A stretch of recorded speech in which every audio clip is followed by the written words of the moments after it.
Noong nakaraang eleksyon, 7 ang tumakbong tulfo sa Kongreso at halos lahat sila nanalo. Sa La Union naman, namamayagpag ang pamilya Ortega. In fact, sa isang eleksyon lang, nasa 12 na magkakamag-anak ang tumakbo para sa 8 position lamang. At ang mas nakakagulat, magkakalaban pa sila mismo sa pagkagobernador, pagkakongresista at pagka-mayor. Ayon sa pananaliksik ng PCIJ, may mahigit 200 ng pamilya sa Pilipinas na may mga kamag-anak na tumatakbo sa 5 o higit pang posisyon sa gobyerno. In short, yan ang tinatawag nating political dynasty. Kasama sa mga pamilyang ito ang Marcos Romualdez ng Ilocos Norte at Leyte, Singson ng Ilocos Sur, Hataman ng Basilan, mga Ortega ng La Union, D ng Isabela, Pacquiao ng South Cotabato at Sarangani, at syempre ang mga Duterte ng Davao. Pero ano nga ba ang political dynasty? Well, ito yung sitwasyon kung saan ang isang pamilya ay paulit-ulit at sabay-sabay na nanunungkulan sa gobyerno. May dalawang klase ng political dynasty. Yung una ay tinatawag na thin dynasty. Ang thin dynasty ay kapag isa o dalawa lang sa pamilya ang nasa pwesto, pero salit-salitan sila. Example, tatay muna ang magiging mayor. Pagkatapos ng termino niya, anak naman ang tatakbo at uupo sa parehong posisyon. Parang ang protocol nila, tapos na ako, ikaw naman. Dapat walang makaagaw na iba sa posisyon natin. Ibig sabihin, iisang pamilya pa rin ang may hawak ng kapangyarihan, kahit pa isa-isa lang sila. Yung pangalawang uri naman ng political dynasty ay tinatawag na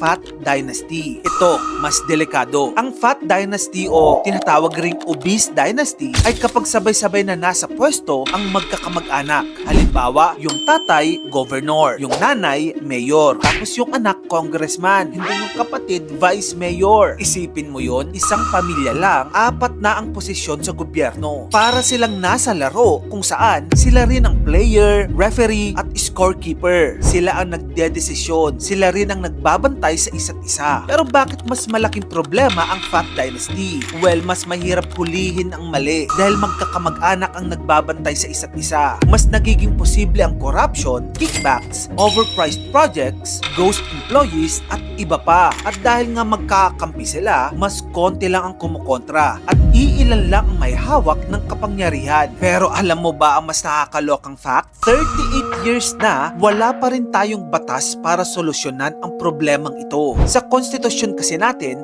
yes, bawal na ang political dynasty. Pero wala pang enabling law para maipatupad ito. Kumbaga, puro salita lang. Wala namang batas na nagpapataw ng parusa o limitation para sa mga political dynasty. In short, puro salita, walang gawa. Well, to be fair naman, marami na ang nagtangka in history para buwagin ang political dynasty sa Pilipinas. And until now, meron pa rin mangilan-ngilan na gusto itong solusyonan.